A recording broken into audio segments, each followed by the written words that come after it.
Hello' students, স্বাগতম জনালোঁ তোমালোকক আকৌ এবাৰ। আমি কৰি আছোঁ চেপ্টাৰ 5 মৌলিক সংখ্যা। আজি হ'ব পাৰ্ট 3। আমি অলৰেডি পাৰ্ট 1 আৰু পাৰ্ট 2ত যথেষ্টখিনি কমপ্লিট কৰিছোঁ, কিন্তু যোৱা ভিডিঅ'ত ভাবিছিলোঁ কমপ্লিট কৰি দিম, কিন্তু অনুশীলনীৰ প্ৰশ্নবোৰ সমাধান কৰোঁতে যথেষ্টখিনি সময় গুচি গ'ল। তোমালোকক বুজাওঁতে সেইটো ভিডিঅ'টো অলপ দীঘলীয়া হৈ গ'ল, সেইকাৰণে বাকী থকা ৰিমেইনিং পাৰ্ট যোনবিলাক থাকিব সেইখিনি আমি আজি কমপ্লিট কৰিম। ব'লা আগবাঢ়ো। আজি আমি আৰম্ভ কৰিম পৰস্পৰ মৌলিক সংখ্যা। চোৱা, পৰস্পৰ মৌলিক সংখ্যা ইংৰাজীত কয় কো-প্ৰাইম নাম্বাৰছ। এতিয়া পৰস্পৰ মৌলিক সংখ্যা কাক কয় এইটো ভালকৈ চাম। দুটা সংখ্যাৰ মাজত যদি একৰ বাহিৰে আন কোনো সাধাৰণ উৎপাদক নাথাকে তেন্তে সেইবোৰক পৰস্পৰ মৌলিক সংখ্যা বুলি কোৱা হয়। এক্সাম্পল এটা দিছে 4 আৰু 9। 4ৰ উৎপাদক ওলালোঁ 1, 2 আৰু 4। 9ৰ উৎপাদক ওলালোঁ 1, 3 আৰু 9। এই দুটা সংখ্যাৰ উৎপাদক কেৱল 1 আছে। সেইবোৰে হৈছে কি পৰস্পৰ মৌলিক সংখ্যা। চোৱা, 4ও মৌলিক নহয়, 9ও মৌলিক নহয়, কিন্তু এই দুটা সংখ্যা নিজে মৌলিক নহ'লেও পৰস্পৰ মৌলিক হ'ব, কাৰণ ইয়াৰ উৎপাদক কি কেৱল 1 আছে। এতিয়া চোৱা, ইয়াত কিছু তলৰ কোনবোৰ যোৰ পৰস্পৰ মৌলিক 11, 11 এগুণ 11, 17 এগুণ 17। এই দুটা পৰস্পৰ মৌলিক হ'ব কাৰণ সিহঁতৰ ছেম উৎপাদক, যোনটো সাধাৰণ উৎপাদক খালি 1। 17 আৰু 85, 17ৰ উৎপাদক কি 1 আৰু 17, আৰু 85ৰ উৎপাদকতো আমি 17 পাওঁ, কাৰণ 17 দি যদি আমি 5ক যদি পূৰণ কৰোঁ, 17 ইনটু 5 যদি কৰোঁ, তে আমি 85 পাম। তে এইটো দুটা কি হ'ব পৰস্পৰ মৌলিক নহ'ব, কাৰণ 1ৰ পৰা বেছি 17 ছেম আছে। তাৰপিছত আছে 13 আৰু 43। ইয়াৰো 13 এগুণ 13 আৰু 43ত কোনো 13 নাহে, তাৰ কাৰণে সাধাৰণ উৎপাদক ইয়াত 1 হ'ব। এইটো কি পৰস্পৰ মৌলিক হ'ব। 19 আৰু 76, 19 আৰু 76 আহে, কাৰণ 19 ইনটু 19, 76ক আমি যদি 19 ইনটু 4 কৰোঁ তেনেহ'লে আমি 76 পাম। তাৰ কাৰণে এইটো পৰস্পৰ মৌলিক নহয়। মনত ৰাখিবা, দুটা সংখ্যা সদায় পৰস্পৰ মৌলিক। দুটা পৰস্পৰ মৌলিক সংখ্যা যৌগিকো হ'ব পাৰে, চালোৱে আমি 12 আৰু 25। তাৰ সাধাৰণ উৎপাদক 1, কিন্তু এই দুটা যৌগিক সংখ্যা, সেইটো কাৰণে এইটো পৰস্পৰ মৌলিক হ'ব। দুটা ক্ৰমিক স্বাভাৱিক সংখ্যা সদায় পৰস্পৰ মৌলিক। 3 আৰু 4 পৰস্পৰ মৌলিক। কি কৈছে চোৱা, দুটা পৰস্পৰ মৌলিক সংখ্যা 13 আৰু 93ৰ বাবে।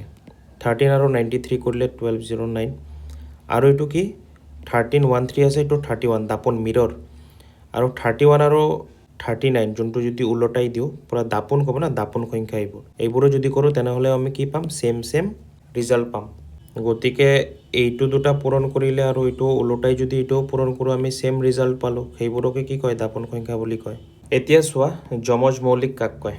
দুটা মৌলিক সংখ্যাক যমজ মৌলিক বুলি কোৱা হয় যদি সিহঁতৰ মাজত কেৱল এটা যৌগিক সংখ্যা থাকে। উদাহৰণস্বৰূপে চোৱা, 3 আৰু 5ৰ মাজত 4 এটা যৌগিক সংখ্যা, 5 আৰু 7ৰ মাজত 6 এটা যৌগিক সংখ্যা, 11 13ৰ মাজত এটা যৌগিক সংখ্যা 12, 17 আৰু 19ৰ মাজতো এটা কি আছে 18 আছে, 29 আৰু 31ৰ মাজত কি আছে এটাই আছে, 30 আছে। এতিয়া আমাক কৈছে 5টা আমি উলিয়াবলৈ কৈছে। 5টা আমি কি উলিয়াম, 41 আছে, 41 আৰু 43 এটা আছে, আৰু কোৱা 59 আছে আৰু 61 আছে, তাৰপিছত 71, 73, তাৰপাছত আহিব 101, তাৰপিছত 103, আৰু এটা লিখি দিয়া 107, 109।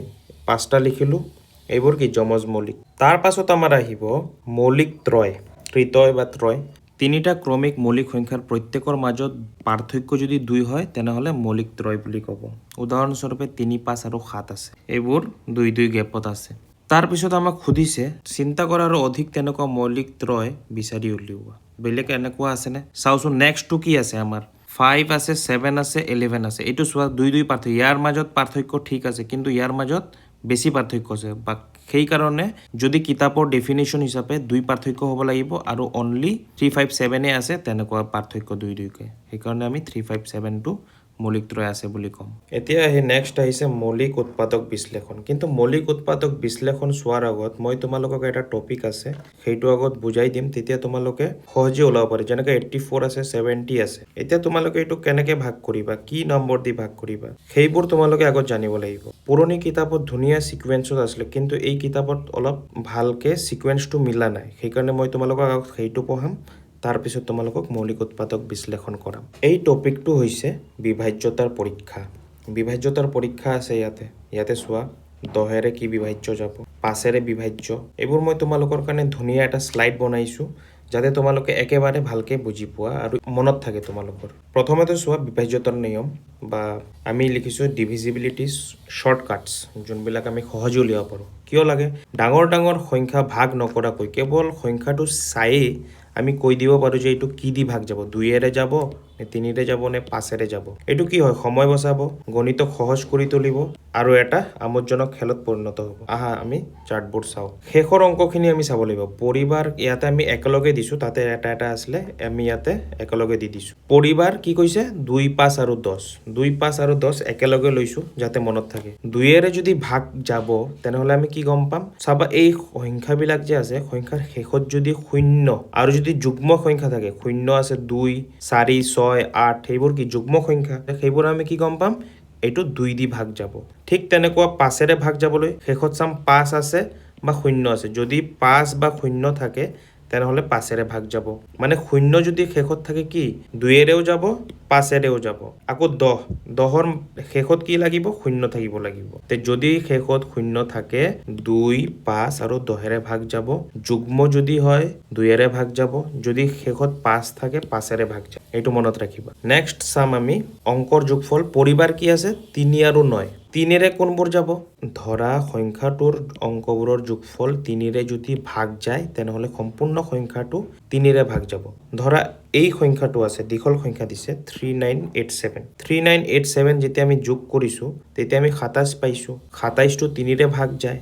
তো 27টো যদি অংকৰ যোগফলটো 3 দি যায় তেনেহ'লে আমি কি ক'ম? এই গোটেই সংখ্যাটো 3 দি যাব। ধৰা 27 ধৰোঁ, 2 + 7 যদি কৰোঁ কি পাম আমি? 9 পাম। 9টো 3 দি ভাগ যাব 3 বাৰ। তো কি যদি 27টো 3 দি অংকটো যোগ কৰি যদি 9 পাইছোঁ, এইটো যদি 3 দি ভাগ গৈ আছে তে 3 দি 27ও ভাগ যাব। এতিয়া আমি চাম 9ৰে ভাগ, সংখ্যাটোৰ অংকবোৰ যোগফল 9ৰে বিভাজন হ'লে। যদি এই সংখ্যাটো যদি যোগ কৰিছোঁ 18 পাইছোঁ, 18টো কি 9 দি যায়, 9 2 18। তো এইটো যদি গৈছে এইটোও যাব। 3 আৰু 9ৰ কাৰণে সেম পদ্ধতি তোমালোকে এপ্লাই কৰিবা। যি সংখ্যা 9ৰে বিভাজ্য সেইটো সংখ্যা 3ৰেও বিভাজ্য যাব, সেইটোও মনত ৰাখিবা। যদি এইটো 9ৰে ভাগ গৈছে তে 3ও যাব, 3 6 18। তাৰপিছত আহিব আমাৰ নেক্সট 4 আৰু 8ৰ বাবে। 4 চোৱা, 4ৰ কাৰণে কি হ'ব? অন্তিম দুটা অংক যে আছে এইটো দুটা যে গঠিত সংখ্যাটো 4 দি ভাগ যাব লাগিব। যেনেকুৱা 24 আছে, 24 4 দি যায়, 4 6 24, সেইটো কাৰণে গোটেই সংখ্যাটো ভাগ যাব। আৰু শেষত যদি দুটা শূন্য থাকে, ধৰা ইয়াত দুটা শূন্য আছিলে, এইটো 4 দি যাব। আৰু যদি শেষত দুইটা শূন্য থাকে তেনেহ'লে এইটো ভাগ যাব। যেনেকুৱা ধৰা 1600 আছে, এইটো চোৱা ভাগ যাব 400। আৰু যদি যিকোনো সংখ্যা চোৱা শেষত দুটা শূন্য আছে তেনেহ'লে ভাবিবা এইটো 4 দি ভাগ যাব। এতিয়া 8 দি কি হ'ব? লাষ্টৰ যদি তিনিটা সংখ্যা যদি 8 দি যায় আৰু তিনিটা যদি শূন্য থাকে তেনেহ'লে 8ৰে ভাগ যাব। সেম পদ্ধতি, 4ৰ কাৰণে 2টা আৰু 8ৰ কাৰণে 3টা। তাৰপিছত 6ৰ কাৰণে আমি ওলাম। 6 কেনেকৈ ওলাই? কম্ব নিয়ম বুলি কয়, কম্ব ৰুল। 6 কি 2 আৰু 3 পূৰণ কৰি আমি 6 পাওঁ। যদি কোনো সংখ্যা 2 আৰু 3 দুয়োটাৰে নিয়ম যদি মানে তেনেহ'লে 6ৰ দ্বাৰা বিভাজ্য যাব। যদি দুটাতেই ভাগ যায় তেনেহ'লে এইটো 6ৰ দ্বাৰাও বিভাজ্য হ'ব। যেনেকুৱা 24 আছে চোৱা, 24ত শেষত কি আছে? 4 আছে, 2 দি ভাগ যায়, 2ৰ নিয়মটো মানি চলিছে। তাৰপিছত এইটো 3 দিও ভাগ যাব। 2 আৰু 4 যোগ কৰিলে 6 পাম, 6টো আমি 3 দি ভাগ যাব। তে এইটো কি হ'ল? দুটা চৰ্ত পূৰণ হৈছে। তে 24টো কি 6 দি ভাগ যাব। মানে 2ৰ যোনটো নিয়ম আছে শেষত যুগ্ম সংখ্যা এইটো দিও ভাগ যাব লাগিব। আৰু 3ৰ যোনটো ৰুল আছে মানে দুটা প্লাছ কৰি পেলাই যে ভাগ হয়, সেইটোও যদি হয় তেনেহ'লে দুটা চৰ্ত পূৰণ যদি কৰে তেতিয়া গম পাবা 6 দি ভাগ যাব। এইবোৰ যেতিয়া ডাঙৰ সংখ্যা পাবা সেইবোৰত এপ্লাই কৰিব সুবিধা। তোমালোকে সহজে কৈ দিব পাৰিবা যে এইটো নম্বৰ দি ভাগ যাব। এতিয়া আমি শেষত চাম 7ৰ বিভাজ্যতাৰ যোনটো নিয়ম আছে। এইটো অলপ বেলেগ হয়, এইটো ষ্টেপ বাই ষ্টেপ কৰিব লাগে, ধাপে ধাপে কৰিব লাগে। চোৱা ধাপ 1 মানে ষ্টেপ 1ত কি কৰিব লাগিব? শেষ অংক যে আছে 5 আছে ইয়াত শেষ অংক, সেইটো দুগুণ কৰিব লাগিব। ফাৰ্ষ্ট ৰুল এইটো। তাৰপিছত ছেকেণ্ডটো কি কৰিম? যোনটো বাকী থাকি গৈছে, বাকী অংক কি আছে? 59 আছে। 59ৰ পৰা আমি এই যোনটো ফল পালোঁ 10 বিয়োগ কৰিম। 10 বিয়োগ কৰাৰ পিছত কিমান পাম? 49 পাম। 49টো আমি ভাগ কৰিম, 3 নম্বৰ ষ্টেপ ফলাফল পৰীক্ষা কৰিম, 7ৰে বিভাজ্য হয় নে নাই। আমি চালোঁ 7 7 গুণ 49 হয়, 49 হয়। তেনেহ'লে কি 7ৰে ভাগ যায়, গোটেই সংখ্যাটো ভাগ যাব। আৰু এটা উদাহৰণ চোৱা, আৰু এটা উদাহৰণ কি দিছে? 575 দিছে। 5 শেষত আছে, 2 গুণ কৰিলোঁ 10 পালোঁ। ৰিমেইনিং আছে 57। 57ৰ পৰা যদি আমি 10 বিয়োগ কৰোঁ 47 হয়। আৰু 47টো কি হাতেৰে ভাগ নাযায়, গতিকে 5 7 5 বিভাজ্য নহয় বুলি। গম পাইছানে ষ্টেপবোৰ? প্ৰথমতে ফাৰ্ষ্ট অংকটো গুণ কৰিবা, পিছত যোনটো গুণ হ'ব তাৰ বাকী অংকৰ পৰা বিয়োগ কৰিবা, পিছত চেক কৰিবা 7 দি ভাগ যায় নে নাই। এতিয়া আমি শেষত চাম যোনবোৰ আমি শিকিলোঁ এইবোৰ আকৌ এবাৰ চাওঁ। শেষৰ অংক কি হ'ব লাগিব? জোৰ হ'ব লাগিব, নতুবা শূন্য হ'ব লাগিব, তেতিয়া 2ৰে ভাগ যাব। 3টো কি কৈছিলোঁ? অংকবোৰ যোনবোৰ অংক আছে চব যোগ কৰিম, যোগ কৰি 3 দি যায় নে নাই। 3ৰ যদি গুণিতক হয় ধৰা 27 পাইছিলোঁ, 2 আৰু 7 যোগ কৰি 9 হৈছে, 9 3ৰে যায়, তেনেহ'লে গোটেই সংখ্যাটো 3ৰে যাব। 4টোক শেষৰ দুটা অংক যদি 4 দি ভাগ যায় তেতিয়া হ'ব, নতুবা কি শেষৰ অংক দুটা যদি 00 হয় তেতিয়াও ভাগ যাব।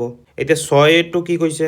6ৰে কেনেকৈ ভাগ যাব? যদি 2ৰ যোনটো নিয়ম আৰু 3 উলিওৱাৰ যোনটো নিয়ম যদি দুটাই মানি আছে তেনেহ'লে 6ৰেও ভাগ যাব। 8ৰ কি আছিলে?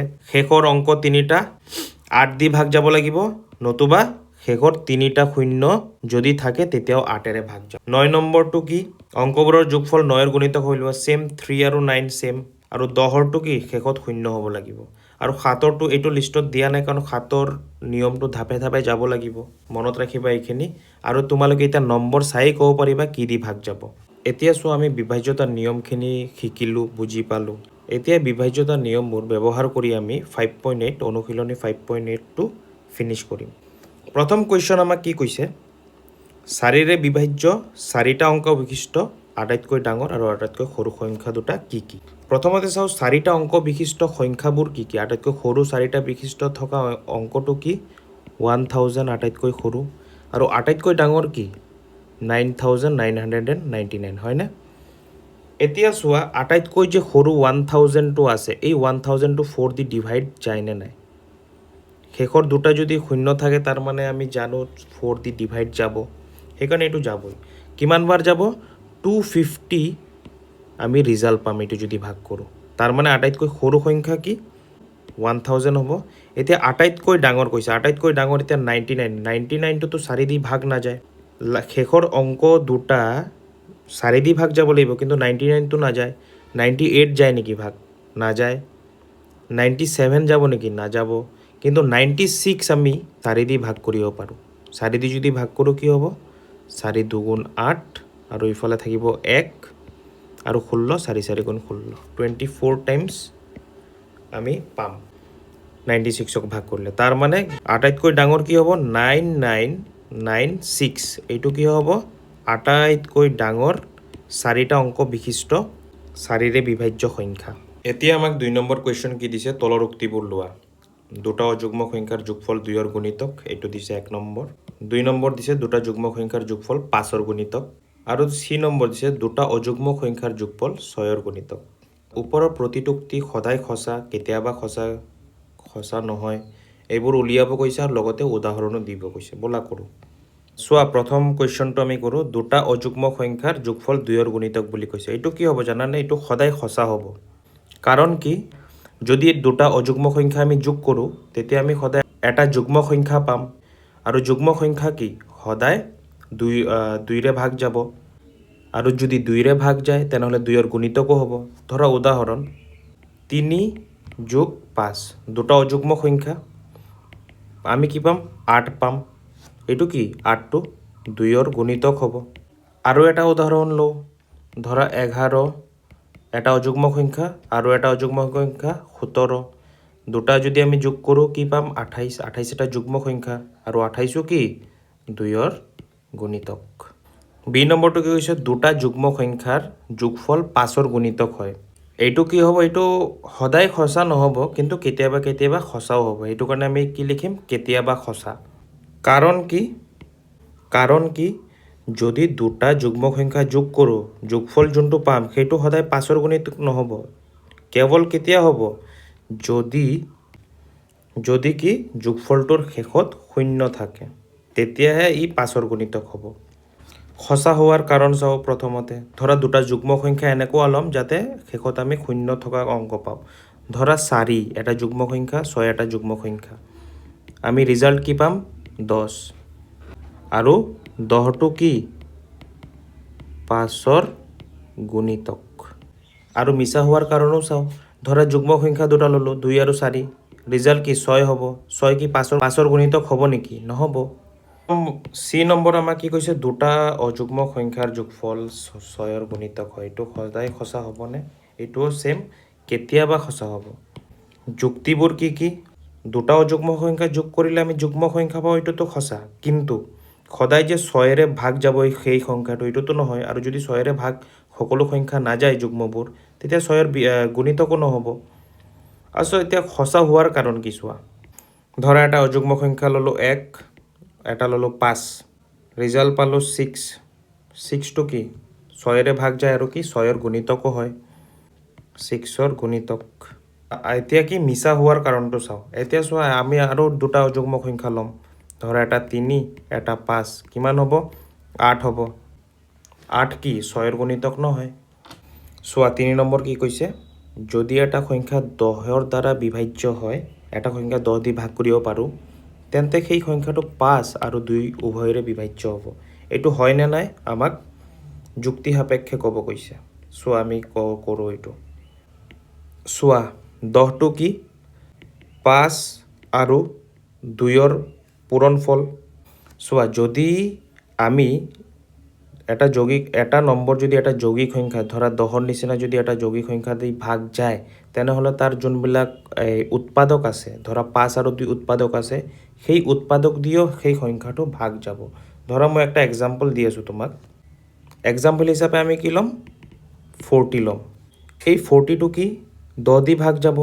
40টো আমাৰ 10 দি ভাগ কৰিলে আমি কি পাম? 4 পাম। লগতে এইটো কি 40 আমি 5 দিও ভাগ কৰিলে ভাগ যাব 8 বাৰ। আকৌ 40ক আমি 2 দি ভাগ কৰিলে কিমান বাৰ যাব? 20 বাৰ। এতিয়া চাম আমি 4 নম্বৰ। 4 নম্বৰ কি কৈছে? ৰাজেশক এই সংখ্যাটো দিছে, 23,480 সংখ্যাটো দিছে আৰু কৈছে 2, 4, 5, 8 আৰু 10 প্ৰত্যেকৰে বিভাজ্য হয় নে নাই পৰীক্ষা কৰিব কৈছে। কিন্তু তেওঁ ইহঁতৰ পৰা মাত্ৰ দুটা সংখ্যাৰেহে এই সংখ্যাটো ভাগ কৰি পৰীক্ষা কৰিব লাগিব। এই দুটা যিকোনো এই 5টাৰ ভিতৰত যিকোনো দুটা দি ভাগ কৰিব লাগিব আৰু ক'ব পাৰিব লাগিব যে সকলোবোৰ সংখ্যা দি যায়। তেনেহ'লে আমি কৰিবই পাৰোঁ। যদি আমি 8 দি যদি আমি ভাগ কৰোঁ, তে 8ৰ উৎপাদক কি কি আছে? 2 আৰু 4, 4 2 8। তে 8 দি যদি ভাগ যায়, 2 দিও ভাগ যাব, 4 দিও ভাগ যাব। আৰু 10ৰ উৎপাদক কি আছে? 2 আৰু 5। যদি 10 দি ভাগ যায়, তেনেহ'লে 2 আৰু 5 দিও ভাগ যাব। আশা কৰোঁ আমি কি লিখিলোঁ? যদি 8 দি বিভাজ্য, তেনেহ'লে ইয়াৰ উৎপাদক 4 আৰু 2ৰেও ভাগ যাব। সংখ্যাটো কি আছিলে? 2, 3, 4, 8, 0 আছিলে। চোৱা, আৰু আমি 4, 2 বা 8ৰ বিভাজ্যতাৰ পৰীক্ষাবোৰ চাই লওঁ। যদি শেষত 0 হয়, 2 দি ভাগ যাব। যদি 4 দি ভাগ হ'লে 80, শেষত কি আছে? 80 আছে। শেষৰ দুইটা সংখ্যা যদি 4 দি ভাগ যায়, তেনেহ'লে গোটেই সংখ্যাটো ভাগ যাব। যেনেকৈ 80 আমি কি 4 দি হ'লে 20 বাৰ যাব, তেনেহ'লে গোটেই সংখ্যাটো বিভাজ্য হয়। ঠিক তেনেদৰে চোৱা, যদি সংখ্যাটো 10ৰে বিভাজ্য, তেনেহ'লে ইয়াৰ উৎপাদক 5 আৰু 2ৰেও ভাগ যাব। 10ৰে ভাগ যাবনে? শেষত যদি 0 থাকে 10ৰে ভাগ যাব। 5ৰে যদি শেষত 0 থাকে ভাগ যায়। আমি পঢ়ি আহিছোঁ বিভাজ্যতাৰ নিয়মবোৰ। 2ৰেও ভাগ যাব শেষত 0 থাকিলে। এতিয়া আমি নেক্সট কুৱেশ্যনলৈ আগবাঢ়োঁ। কৈছে তলৰ কোনবোৰ সংখ্যা 2, 4, 5, 8 আৰু 10ৰ প্ৰত্যেকৰে বিভাজ্য? চোৱা, এইটো তোমালোকে ঘৰত কৰিবা, মই এটা কৰি দিওঁ। প্ৰথমতে দিছে কি 3, 4, 5, 0। শেষত 0 আছে, তাৰমানে কি 10ৰে যাব, 2ৰে যাব, 5ৰে যাব।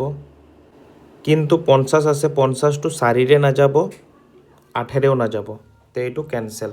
আৰু এটা চেক কৰোঁ 640। 640টো 10ৰে যাব, 2ৰে যাব, 5ৰে যাব। 40 আছে, 40টো আমাৰ 4 দিও যাব, 8 দিও যাব। তাৰমানে এইটো যাব। এতিয়া আমাক দিছে 9000। 9000 দিছে। 9000টো আমি গম পাওঁ, যদি শেষত 0 থাকে 10, 5, 2ৰে যাব। আৰু যদি 3টা 0 থাকে 8ৰে যাব, 8ৰে গ'লে 4ৰেও যাব। এইটোও কাৰেক্ট। নেক্সট আছে 293442, যাবনে?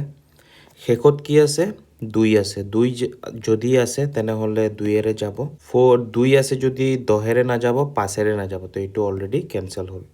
এতিয়া শেষত কি আছে? 0 আছে। 0 যদি থাকে 5ৰে যাব, 10ৰে যাব আৰু 2ৰেও যাব। কিন্তু 4ৰে যাবনে নাই বা 8ৰে যাবনে নাই চাই লওঁচোন। এতিয়া আমি চাম 4 আৰু 8ৰ নিয়মটো। 4ৰ নিয়ম কি আছিলে? শেষৰ দুটা সংখ্যা যদি যায় 4ৰে ভাগ তেনেহ'লে গোটেই সংখ্যাটো যাব। তে চাওঁচোন 4ৰে যায় নে নাই। 60টো 4ৰে ভাগ যায়। কিহেৰে ভাগ যায়? 4য়ে 15ৰে ভাগ যায়। এতিয়া 8ৰ কাৰণে চাওঁ। 8ৰ কাৰণে কি শেষৰ তিনিটা সংখ্যা ভাগ যাব লাগে। 160 আছে, 8 দি যাবনে? 8 2 গুণ 16 থাকিব 0। তেনেহ'লে আমি কি পালোঁ? 20 দি ভাগ যায় 8। এই সংখ্যাটো ভাগ যাব সকলোবিলাক সংখ্যা দি। নেক্সট কি কৈছে চোৱা, 6 নম্বৰ। তলৰ প্ৰতিটো সংখ্যা 10, 5, 2ৰে হৰণ কৰিলে পোৱা ভাগ শেষবোৰ উলিওৱা। আমাক কি কৈছে? 10, 5 আৰু 2ৰে। 10ৰে ভাগ কৰি কিমান বাকী থাকিব? ভাগ শেষ থাকিব। 5ৰে ভাগ কৰি কিমান ভাগ শেষ থাকিব আৰু 2ৰে ভাগ কৰি কিমান ভাগ শেষ থাকিব এইবোৰ চাম আমি। প্ৰথমতে আছে 89। চাওঁচোন 89ক আমি 10ৰে কিমানবাৰ ভাগ কৰিব পাৰোঁ? 10 8 গুণ 80, ভাগ শেষ কি থাকিব? 9। আৰু আমাক কি কৈছে? ভাগ শেষ লিখিব কৈছে 9 বাৰ। 5ৰে কৰিলে কৰি চোৱা। 89 5 5 গুণ 5 থাকিব কিমান? 4 আৰু 9। তে আমি কিমান? 5ৰে আমি কিমান 10 বাৰ? 9 বাৰ যাব ন? 5 9 গুণ 45। কিমান থাকিব? ৰিমাইণ্ডাৰ 4 থাকিব। ভাগ শেষটো 4 থাকিব। শেষত 2 দি কিমান বাৰ যাব? 88লৈকে যাব। 4 আৰু 4 কাটি যদি আমি, তেনেহ'লে আমাৰ কিমান থাকিব ভাগ শেষ? 1। এতিয়া আমাৰ নেক্সট প্ৰশ্নটো দিছে কি?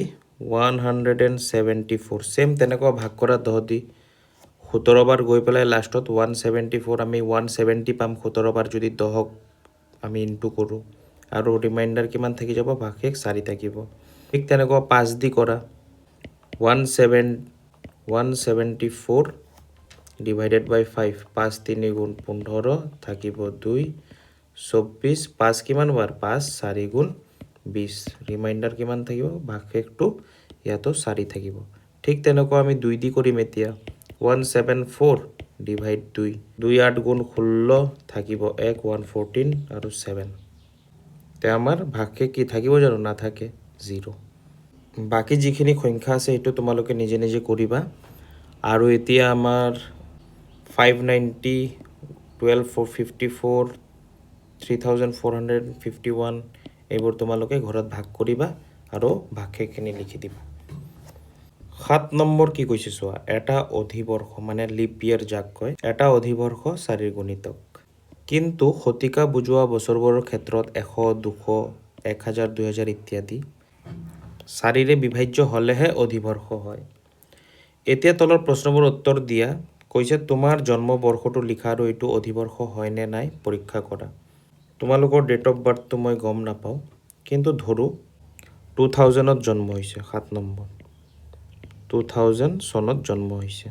যদি 2000 চনত জন্ম হৈছে তেনেহ'লে 2000 অনুসৰি কি 400 দিও ভাগ যাব এইটো আৰু 4 দিও ভাগ যাব। তাৰ কাৰণে কি এইটো লিপ ইয়েৰ হ'ব। কাৰণ কি 2000 বৰ্ষটো 400ৰেও বিভাজ্য আৰু 4ৰেও বিভাজ্য। কিন্তু যদি আমি 1998 লওঁ তেতিয়া এইটোতো কি কয় 4ৰে ভাগ নাযাব। যদি এইটো 4ৰে ভাগ নাযায় তেনেহ'লে এইটো লিপ ইয়েৰো নহয়, কাৰণ কি এইটো 4ৰে ভাগ নাযায়। লিখি দিছোঁ।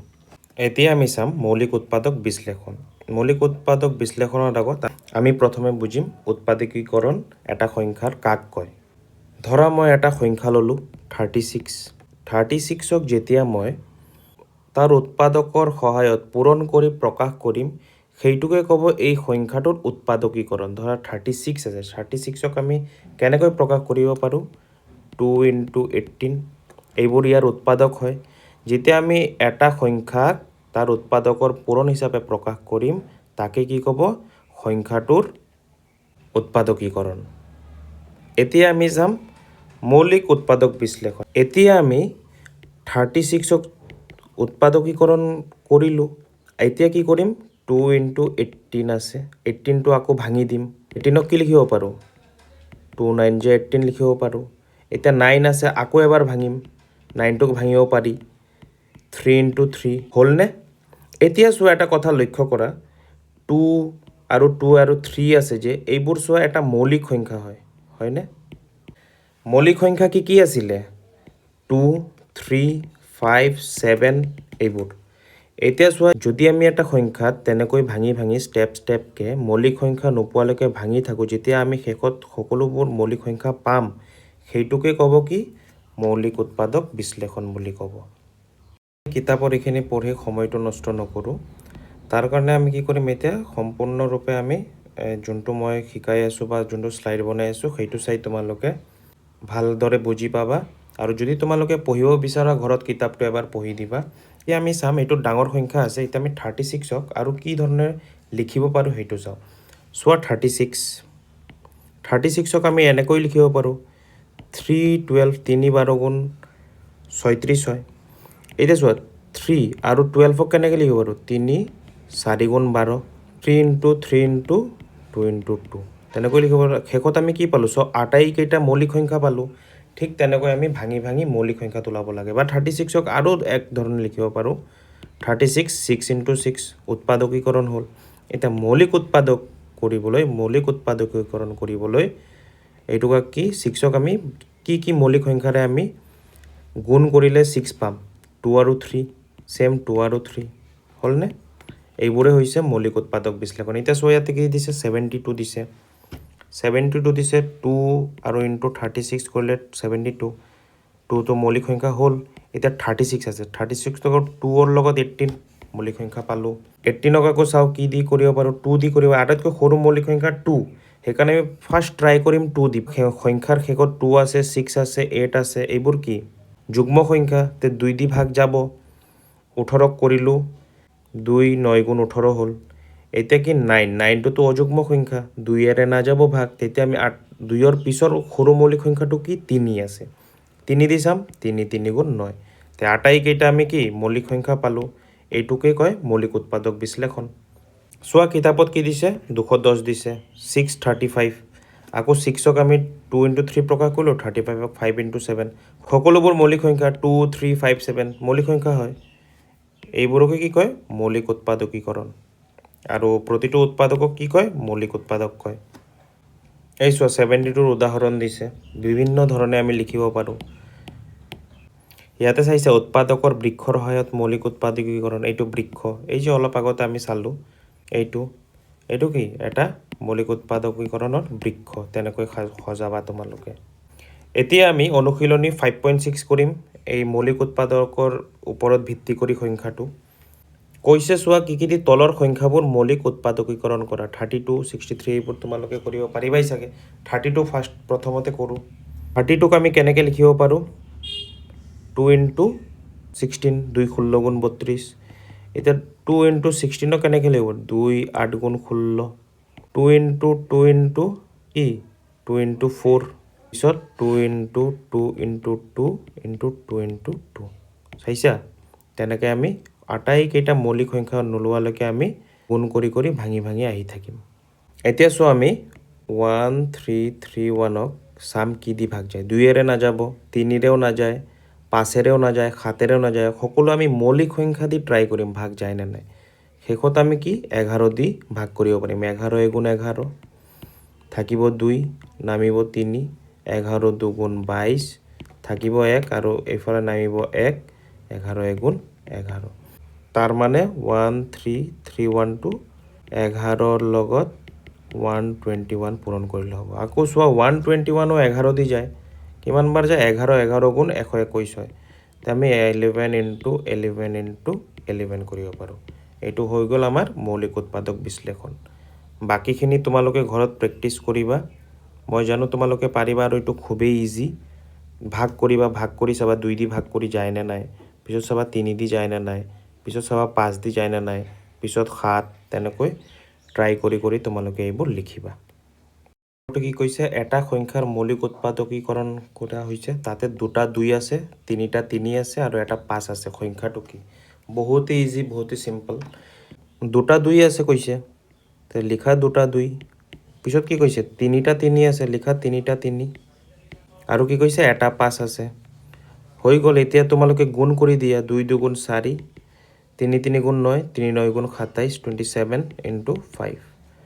আৰু ইফালে কি হ'ব পূৰণটো আমি কেনেকৈ কৰিম 4 5 যা কিমান 4 5 গুণ এইটো দুটা পূৰণ কৰি 20 ইনটু 27 এতিয়া 27 ইনটু 2 যদি আমি কৰোঁ কি পাম 54 পাম আৰু লগতে শূন্য এটা বহাই দিম কিমান পালোঁ আমি এনসাৰ 540 তিনি নম্বৰ কি ক'লে আটাইতকৈ সৰু সংখ্যাটো কি যাৰ মৌলিক উৎপাদকীকৰণত তিনিটা ভিন ভিন মৌলিক সংখ্যা আছে আটাইতকৈ সৰু সংখ্যা তিনিটা ভিন ভিন মৌলিক সংখ্যা থাকিব লাগিব চাৰিটা ভিন ভিন মৌলিক সংখ্যা থকা আৰু তিনিটা ভিন ভিন মৌলিক সংখ্যা থকা আটাইতকৈ সৰু সংখ্যাটো কি চোৱা প্ৰথমতে আমি কি কৰোঁ সৰু যোনবিলাক মৌলিক সংখ্যা আছে সেইটো আমি পূৰণ কৰি দিওঁ আটাইতকৈ সৰু মৌলিক সংখ্যা 2 তাৰপিছত 3 আৰু পিছত 5 তিনিটা ভিন ভিন মৌলিক সংখ্যা আৰু সৰুৰ পৰা গৈছে তে এইটো গুণ কৰি আমি যিটো পাম সেইটোৱে আটাইতকৈ সৰু সংখ্যা হ'ব তে 2 3 গুণ 6 6 5 গুণ এইটো হৈছে কি ভিন ভিন তিনিটা ভিন ভিন মৌলিক সংখ্যাৰ আটাইতকৈ সৰু সংখ্যা এতিয়া বি নম্বৰ কৈছে চাৰিটা আকৌ লিখা 2 চাৰিটা কৰি দিম এতিয়া এটা 7 লগাই দিম চাৰিটা হ'ল আৰু এইটো আটাইতকৈ সৰু হ'ব 30 আৰু 70 যদি আমি কৰোঁ কি হ'ব 3 7 গুণ 21 আৰু লগতে শূন্য এটা 210 4 নম্বৰ কি হৈছে পূৰণ নকৰাকৈ তলৰ সংখ্যাবোৰ দিয়া মৌলিক উৎপাদকীকৰণ কৰা 55টো ভাগ কৰি দিম এ নম্বৰটো কি দিছে 55 দিছে 55টো আমি কেনেকৈ ভাঙিব পাৰোঁ 5 ইনটু 11 ভাঙিব পাৰোঁ এতিয়া চোৱা আমি 56ক কেনেকৈ ভাঙিব পাৰোঁ 56ক 2ৰে যাব কাৰণ যুগ্ম সংখ্যা হয় 56 28 যা তাৰপিছত 28ক ভাঙিম 2 ইনটু 14 তাৰপিছত আকৌ 14ক ভাঙিম 2 ইনটু 7 আটাইকেইটা মৌলিক সংখ্যা পালোঁ এতিয়া আমাক কৈছে কি 55 ইনটু 56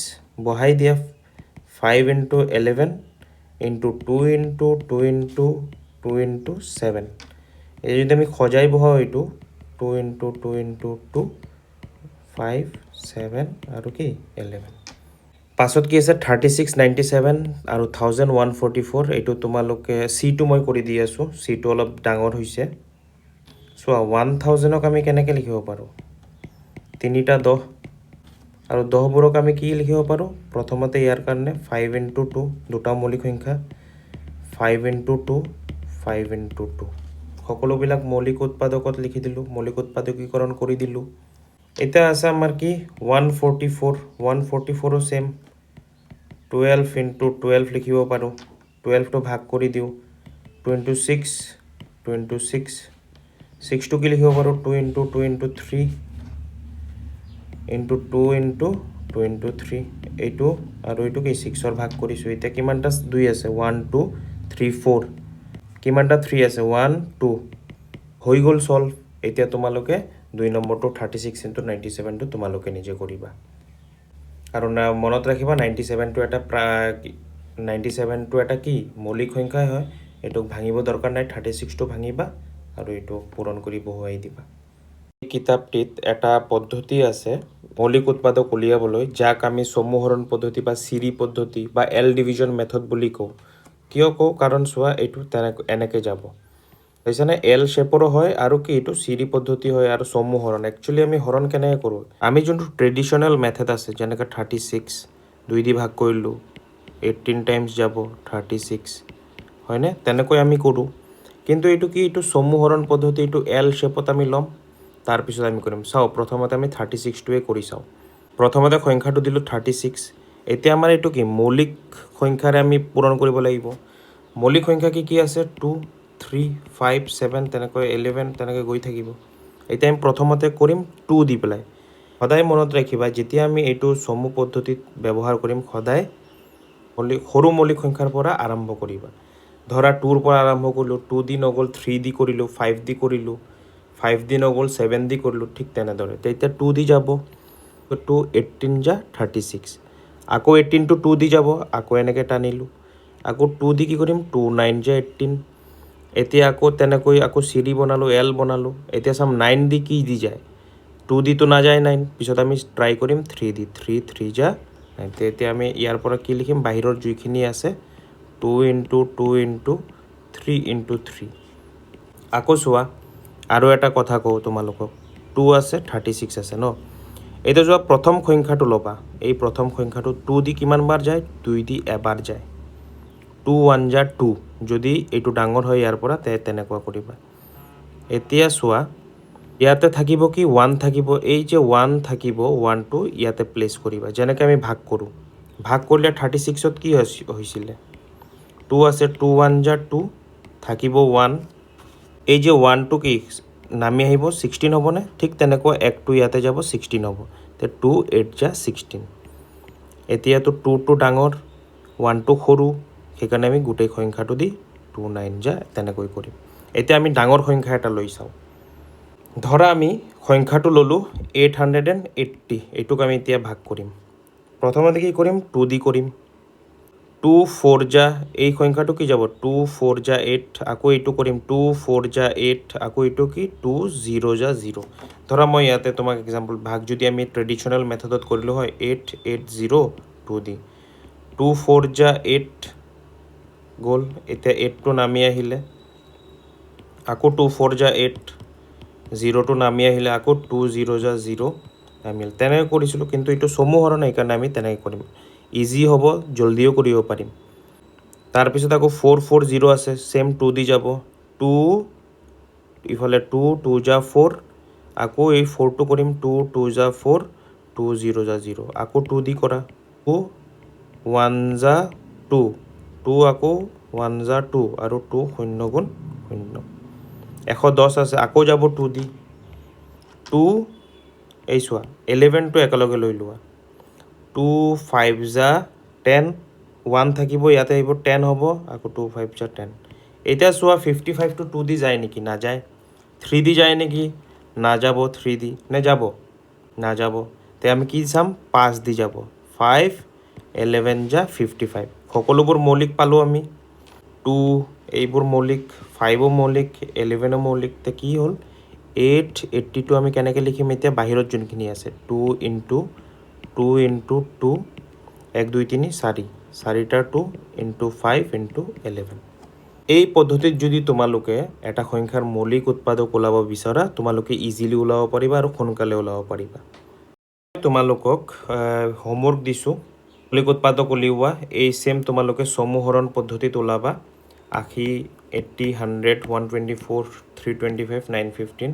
আৰু যদি তোমালোকে বুজি পাইছা মই যোনখিনি পঢ়াইছোঁ, কমেণ্টত য়েছ বুলি ক'বা। ভিডিঅ'টো শ্বেয়াৰ কৰি দিবা ফ্ৰেণ্ডৰ সৈতে, যাতে তোমালোকে একেলগে শিকিব পাৰা। এতিয়া চোৱা, সিদিনাখন মই গসাগু আৰু লসাগুৰ কিছুমান পাৰ্ট এৰি দিছিলোঁ, কাৰণ মই কৈছিলোঁ যে যেতিয়া আমি মৌলিক উৎপাদক বিশ্লেষণ শিকিম তাৰপিছত তোমালোকক বুজাম। এবাৰ আমি চাই লওঁ সেইখিনিও। চোৱা, গসাউ যোনটো আছে সেইটো কি আছিলে? 4ৰ উৎপাদক উলিয়াইছিলোঁ, 8ৰ উৎপাদক উলিয়াইছিলোঁ, তাৰপিছত আমি চাইছোঁ আটাইতকৈ ডাঙৰ যোনটো সংখ্যা আছে সিহঁতৰ সাধাৰণ উৎপাদকত, যোনটো যেন ধৰা 2 আছিলে, সেইটোকে কি কয়? গসাউ কয়। আৰু লসাগু কাক কয়? আটাইতকৈ সৰু যোনটো তোমালোকৰ সাধাৰণ উৎপাদক আছে, যেনে ইয়াতে 4 আছিলে, সেইকাৰণে কি লসাগু 4। এতিয়া আমি অলপমান ওপৰৰ বস্তুখিনি চাই লওঁ। প্ৰথমতে কি কৈছে? গসাউ কি? যোনটো SCF কয়, আটাইতকৈ ডাঙৰ সংখ্যা যিটোৰে আমি আটাইকেইটা সংখ্যাকে নিশেষে ভাগ কৰিব পাৰোঁ। ধৰা ইয়াতে আমাক কি দিছিলে? 4 আৰু 6 দিছিলে, আৰু 8 দিছিলে। এতিয়া চোৱা, 2 হৈছে আটাইতকৈ ডাঙৰ সংখ্যা এই দুটাৰ ভিতৰত, যাক আমি 2ৰেও ভাগ কৰিব পাৰোঁ, 8ৰেও ভাগ কৰিব পাৰোঁ। ঠিক তেনেদৰে চোৱা, 63 আৰু 105, এইটোক আমি কি কৰিছোঁ? ভাগ কৰি কৰি উলিয়াই লৈছোঁ প্ৰথমতে। আমি যে চমুহৰণ পদ্ধতি কৰিছিলোঁ, 63 আছে, 63ক তুমি চোৱা 3 দি যাব, 3 2 যা 6, 3 1 যা, আকৌ 3 দি যাব, চোৱা 7 3 7 গুণ 21, এইটো ওলাব 3 3 7। এতিয়া 105কো ছেম কৰি আমি 3 5 7 পালোঁ। এতিয়া চোৱা, ইয়াতে সাধাৰণ উৎপাদক কি কি আছে? এটা আছে 3, এটা আছে 7। এই সংখ্যা দুটা 3ৰেও ভাগ যাব, 7ৰেও ভাগ যাব, যোনবিলাক কমন আছে। আৰু এটা কথা, এই যে কমনবোৰ আছে, যদি আমি গুণ কৰোঁ 21 ওলাইছে, এই 21 দিও এই দুটা ভাগ যাব। তাৰ কাৰণে আটাইতকৈ ডাঙৰ যেতিয়া কৈছে গসাউ, তেতিয়া কি কৰিবা? যোনটো সাধাৰণ উৎপাদক দুটা ছেম ছেম ওলাব, সেইটো গুণ কৰি পেলাই যোনটো ওলাব সেইটো আমাৰ কি হ'ব? গসাউ হ'ব বা SCF হ'ব। কাৰণ আটাইতকৈ ডাঙৰ সংখ্যা লাগে, উৎপাদক লাগে, যাক আমি দুটাৰে ভাগ কৰিব পাৰোঁ, SCF বুলি কোৱা হয়। এতিয়া তোমালোকে চমুহৰণ পদ্ধতি ব্যৱহাৰ কৰি মৌলিক উৎপাদকবোৰ উলিয়াই ল'বা। তাৰপিছত চাবা কোনটো মৌলিক উৎপাদক আটাইতকৈ ডাঙৰ হয়। যদি দুটাও কমন ওলাইছে তেনেহ'লে কি কৰিবা গুণ কৰি দিবা গুণ কৰি যোনটো ওলাব সেইটোৱে কি হ'ব গসাউ হ'ব এইটো ক্ষেত্ৰত কি আছিলে এতিয়া মই কওঁ এটা 1 কমন আছিলে এটা 2 কমন আছিলে 2 × 1 কি হ'ব 2 হ'ব পিছত আমি চাইছিলোঁ লঘিষ্ঠ সাধাৰণ গুণিতক যাক আমি LCM বুলি কওঁ লৱেষ্ট কমন মাল্টিপল যাক কয় 6ৰ দিছে 8ৰ দিছে 6 12 18 24 30 তেনেকৈ গৈছে ঠিক তেনেকৈ ইফালেও গৈছে কিন্তু আমি কি আটাইতকৈ সৰু কমন কি পাইছোঁ 24 পাইছোঁ তাৰ আগততো এটাও মিল নাই সাধাৰণ উৎপাদক নাই সাধাৰণ তাৰ আগততো একো সাধাৰণ উৎপাদক নাই যদিও গুণিতকবোৰ অনন্তলৈকে চলি থাকে আমি কেৱল কি আটাইতকৈ কম যাক লঘিষ্ঠ বুলি কয় সেই স্থানটোৰ কথাহে চিন্তা কৰিম যেনেকৈ ইয়াত 24 আছে তেনেহ'লে 6 আৰু 8ৰ লঘিষ্ঠ সাধাৰণ গুণিতক কি হ'ব LCM 24 হ'ব এতিয়া চোৱা এইটো আমি শ্বৰ্টকাট পদ্ধতিত কেনেকৈ উলিয়াওঁ কি পদ্ধতি ব্যৱহাৰ কৰিম যাক কোৱা হয় হস্ৰভাগ পদ্ধতি বা চুটি হৰণ পদ্ধতি বুলিও ক'ব পাৰা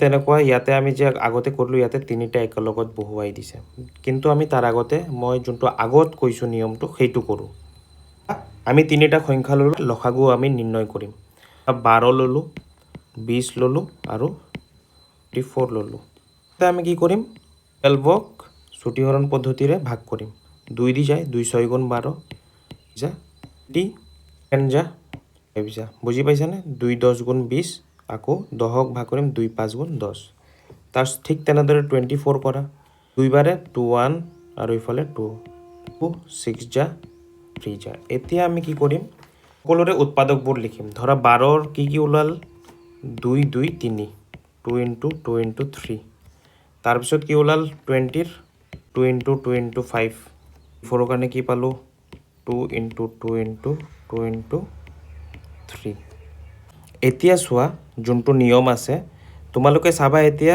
কোনটো সংখ্যাটো আটাইতকৈ বেছিবাৰ আমি পাইছোঁ ধৰা 24ৰ কাৰণে 2 কিমান বাৰ পাইছোঁ 3 বাৰ পাইছোঁ তাৰ কাৰণে আমি 2 তিনিটা লৈ ল'ম তাৰপিছত চোৱা কি আহিব আমি 3 কিমান বাৰ পাইছোঁ হায়েষ্ট এবাৰেই পাইছোঁ 3 এটা লৈ ল'লোঁ আৰু 5 কিমান বাৰ পাইছোঁ হায়েষ্ট এবাৰে পাইছোঁ লৈ ল'লোঁ এতিয়া আমি কি কৰিম এইবোৰ গুণ কৰি দিম 2 যা 4 4 2 যা 8 2 3 × 5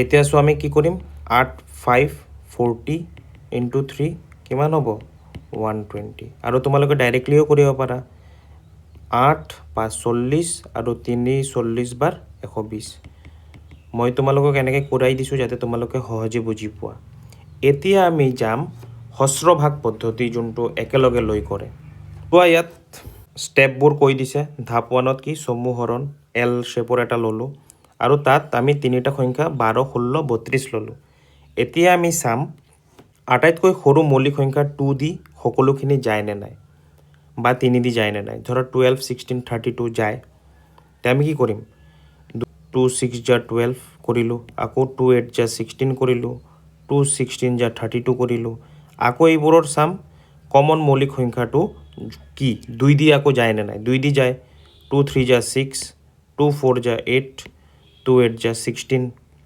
ইমানলৈকে শেষ এতিয়া নেক্সট ষ্টেপ কি হ'ব চোৱা ইয়াতে চোৱা 4 আৰু 8ৰ কি আমি 2 দি ভাগ কৰিব পাৰিম কিন্তু 3ৰটো আমি ভাগ কৰিব নোৱাৰোঁ তাৰ কাৰণে আমি কি কৰিম আকৌ চেম 2 লৈ ল'ম 2 লৈ পেলাই কি কৰিম 3টো আমি ভাগ নাযায় চেম 3টো আমি তলত নমাই দিম তাৰপিছত আকৌ চাম 2 2 যা 4 2 4 যা 8 আকৌ চোৱা এই দুটা যে সংখ্যা আছে এই দুটা কি ভাগ যায় 2 দি 3 দি নাযায় চেম কৰিম আকৌ 2 দি ভাগ কৰা চেম যোনটো 3 আছে মৌলিক সংখ্যা নমাই দিম কাৰণ এইটো ভাগ নাযায় তে 2 2 1 যা 2 2 2 যা 4 চোৱা গতিকে আমি আটাইকেইটা মৌলিক সংখ্যা নাপাম তেনেকৈ আমি ভাগ কৰি যাম আৰু যদি তোমালোকে এইটো ভাগ নাযায় তে চেম আমি চাইছানে কেনেকৈ নমাই দিছোঁ এতিয়া আমি কি পালোঁ 2 2 2 2 3 1 2 আমি কি কৰিম এতিয়া পূৰণ কৰি দিম 2 × 2 × 2 আৰু দুটা 2 × 3 × 1 1 নকৰিলে হয় কৰা এতিয়া আমি কিমান পাম লসাগু 2 2 4 4 2 8 8 2 16 16 2 32 আৰু 32 যদি আমি 3 বাৰ পূৰণ কৰোঁ কি হ'ব 96 হ'ব তেনেকৈ আমি লসাগু নিৰ্ণয় কৰিম হস্ৰভাগ পদ্ধতি ব্যৱহাৰ কৰি আৰু মই দুটা তোমালোকক দেখুৱাই দিওঁ তিনিটা সংখ্যা ল'ম 36 48 20 ভাগ 2 দি যাব সকলোখিনি 18 যা 36 বা 2 1 যা এনেকৈ কৰিব পাৰা 24 দি যাব তাৰপিছত 2 4 যা 8 আৰু ইফালে যাব 1 2 5 যা 9 10 তাৰপিছত চোৱা আকৌ কিহেৰে যাব 2 এৰে কৰোঁ 2 9 গুণ 18 2 12 গুণ 24 আৰু ইফালে 45 টো না যায় 45 সেম নমাই দিবা সেম আকৌ চোৱা এইটো কি দি যায় 3 ৰে যায় 9 যায় 12 যায় 3 3 যা 9 3 4 যা 12 এতিয়া আছে 45 3 15 যা 45 আকৌ চোৱা 3 দি যায় 3 1 যা 3 4 টো না যায় সেম নমাই দিয়া 3 5 যা 15 এইটো তো মৌলিক হোৱা নাই কৰা মৌলিক হল এতিয়া তোমালোকে কি কৰিবা পূৰণ কৰিবা দুই কিমানটা আছে 1 2 3 4টা 3 কিমানটা আছে এটা দুটা 5 কিমানটা আছে এটা আছে বাস এতিয়া তোমালোকে এইটো পূৰণ কৰি ইকুৱেল কৰা 2 দুগুণ 4 4 দুগুণ 8 8 দুগুণ 16 16 লিখা 3 3 গুণ 9 ইনটু 5 যদি আমি সকলোখিনি পূৰণ কৰোঁ কি পাম 20 এইটো কি হ'ব এই তিনিটা সংখ্যাৰ লসাগু অথবা LCM এতিয়া তোমালোকক মই কিছুমান ঘৰত কৰিবলৈ দি আছো এইখিনি তোমালোকে ঘৰত কৰিবা LCM আৰু SCF চ্যাপ্টাৰটো প্ৰায় ফিনিশ কৰিলো এতিয়া আমাৰ কিছুমান আছে সংখ্যাৰ সৈতে ধেমালি এইটো তোমালোকৰ স্কুলত কৰাব বা তোমালোকে নিজে পঢ়িবা এইটো ইমান এটা ইম্পৰ্টেন্ট নহয় এইটো এটা খেল হয় আৰু বাকি আমি যোনখিনি ইম্পৰ্টেন্ট টপিকস আছিল সকলোখিনি কভাৰ কৰিলো এইটো চ্যাপ্টাৰৰ এইটো সাৰাংশটো তোমালোকে অলপ চাই লবা ভিডিওবোৰ দীঘলীয়া হৈছে হয় কিন্তু যোনখিনি তোমাৰ অনুশীলনী আছে সেইবোৰ এক্সপ্লেনেশন আৰু যোনটো চ্যাপ্টাৰটো বহুত ইম্পৰ্টেন্ট সেইটো তোমালোকে সৰু সৰু বস্তু যদি বুজি নোপোৱা পিছলৈ প্ৰবলেম হ'ব তাৰ কাৰণে ভিডিওটো অলপ দীঘলীয়া হ'ল আশা কৰো তোমালোকে বুজি পাইছা যদি তোমালোকে বুজি পাইছা ভিডিওটো লাইক কৰিবা সাবস্ক্ৰাইব কৰিবা আৰু ফ্ৰেণ্ডৰ সৈতে শেয়াৰ কৰিবা যিমান পাৰা যদি তোমালোকে মোক কন্টাক্ট কৰিব বিচৰা বা মেসেজ দিব বিচৰা মোৰ ইনষ্টাগ্ৰামত দিব পাৰা কমেন্টতো তোমালোকে মোক খুদিব পাৰা কিবা কোৱেশ্চন থাকিলে মই তোমালোকক এনসাৰ দিম চেনেলৰ ডেসক্ৰিপচনত মোৰ টেলিগ্ৰাম চেনেলটো আছে তাতে জয়েন কৰিবা আৰু এই চ্যাপ্টাৰৰ PDF টো তোমালোকে তাৰ পৰা লৈ লবা থ্যাংক ইউ স্টুডেন্টস যিখিনি হোমৱৰ্ক দিছো তোমালোকে কৰিবা প্ৰেক্টিস কৰি থাকিবা আৰু পাৰফেক্ট হৈ থাকা বেষ্ট অফ লাক